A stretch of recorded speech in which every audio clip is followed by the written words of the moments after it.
ہے کہ دوران نماز 2 یا 3 دفعہ کھجلی کر لی تو اس سے نماز ٹوٹے گی یا نہیں ٹوٹے گی؟ پہلے اس بات کو سمجھ لیں،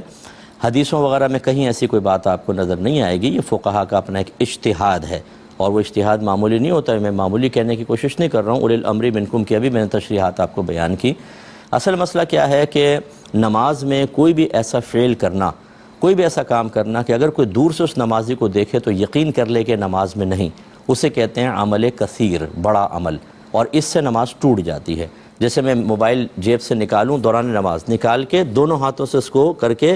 پھر جیب میں رکھوں، اب جب تک میں دونوں ہاتھوں سے کر رہا ہوں کوئی بھی دیکھے گا کہ یہ نماز میں نہیں، اسے عمل کثیر کہتے ہیں جو نماز کے فساد کا سبب بنتا ہے۔ اور اگر میں کوئی نماز میں ایسی حرکت کروں جو نماز کی اصلاح وغیرہ کی نہیں ہے، لیکن دور سے دیکھنے والا یہ یقین نہ کرے کہ نماز میں نہیں، بلکہ شبہ شاید ہو شاید نہیں، جیسے ہاتھ یوں نکالا موبائل، ایک ہاتھ سے بند کر رہے ہوتے ہیں، بعد وقت رنگ ٹون بن جاتی ہے، بند کر کے اسے رکھ لیا، اب دور سے دیکھنے والا شبہ میں رہے گا نماز میں ہے کہ نہیں، اسے عمل قلیل کہتے ہیں، اور اس سے نماز فاسد نہیں ہوتی۔ اگر اس صحیح ضرورت کے تحت ہے تو مکروہ بھی نہیں ہوگی، ورنہ تھوڑی سی کراہت پیدا ہوتی ہے۔ یہ آپ بات سمجھ گئے۔ اب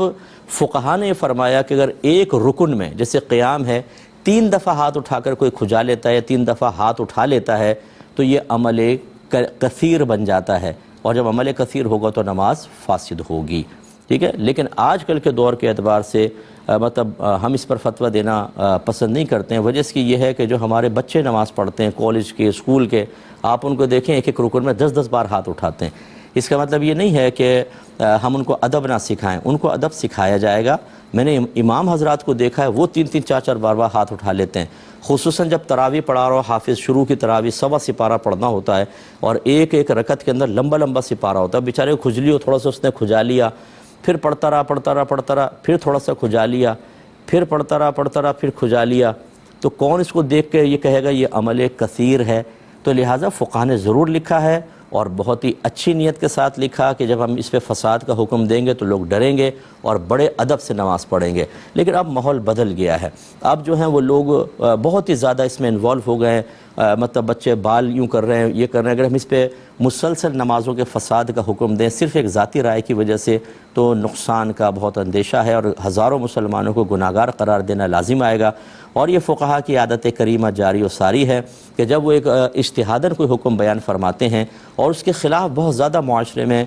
مطلب اس کے خلاف عام ہو جاتا ہے تو اپنی رائے کو واپس لے کے نرمی پیدا کرتے ہیں۔ یہ مسئلہ بعینی بہار شریعت میں بالکل لکھا ہے، اور میں خود اس پر عامل ہوں۔ یہ بھی آپ کو بتا دوں، بڑی احتیاط سے نماز پڑھنی چاہیے، نہیں کھجانا چاہیے، لیکن کیا اس پر فساد نماز کا حکم ہوگا؟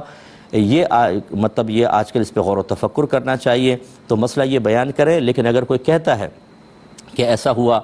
میرے ساتھ کہ میں نے کئی دفعہ ہاتھ اٹھا لیا تھا تو کیا میری نماز ہوئی کہ نہیں ہوئی، تو اس کو مایوس کرنے کے بجائے میرا مشورہ یہ ہوتا ہے، یہ میں ایسے کرتا ہوں کہ میں کہتا ہوں کہ آپ اللہ کی بارگاہ میں توبہ کریں، آئندہ احتیاط کریں۔ تو اس قسم کے مسائل میں جو اجتہاداً بیان کیے گئے، اور اس کی اصل وہی ہے کہ کیا عمل کثیر بنتا ہے یا نہیں، اور عمل کثیر کی آپ تعریف دیکھ لیں، اس کی روشنی میں تھوڑا سا اسپیس دینا چاہیے لوگوں کو، اگر ادب سکھائیں، ماحول بنائیں، اللہ تعالیٰ کی معرفت دیں، تاکہ ایک آدمی جب اللہ کی بارگاہ میں کھڑا ہو تو اتنا خوف ہو، ایسا اس کا دل حاضر ہو کہ حرکتیں نہ کرے۔ لیکن اگر ہم تمام کوئی لوازمات نہ کریں، کوئی اہتمام نہ کریں، ان کو پروٹیکشن نہ بتائیں، ان کو ہم احتیاط نہ بتائیں، ہم ان کو اللہ کی معرفت نہ دیں، اور صرف یہ حکم بیان کر دیں، تو یہ عمل کثیر کیسے بنے گا 3 دفعہ کھجانے سے؟ یہ ذرا دیکھنے والی بات ہے۔ اتنی تفصیل میں نے اس لیے بیان کر دی۔ تو بہرحال احتیاط کریں، ادب کے ساتھ نماز پڑھیں، لیکن ہم اس پر فساد کا حکم ہر ایک کے لیے نہیں دیں گے۔